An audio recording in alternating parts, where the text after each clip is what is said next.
অনেক স্টুডেন্টরাই কনফিউশনে ভোগেন। আমরা আসলে লিসেনিং টেস্ট দিব, ডকুমেন্টারি শুনবো নাকি পডকাস্ট শুনবো? আমি সবাইকে বলতেছি এটা আপনার লেভেল অনুযায়ী একটা কাজ করতে হবে।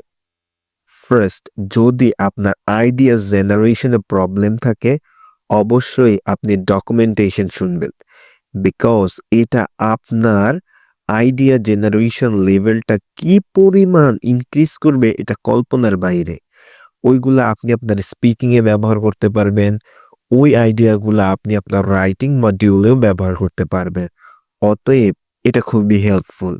আর যারা প্রনাউন্সিয়েশন বুঝতে পারেন না, যাদের প্রনাউন্সিয়েশন নিয়ে প্রবলেম আছে এবং কথার আন্ডারস্ট্যান্ডিং ভালো না, তারা অবশ্যই পডকাস্ট শুনবেন। কারণ পডকাস্টে আপনি ৩ থেকে ৪ জন পিপলের কথা এক সময়ে শুনতে পারবেন। এই জন্য আপনার আন্ডারস্ট্যান্ডিং লেভেলটা গ্রো আপ হয়ে যাবে ইজিলি।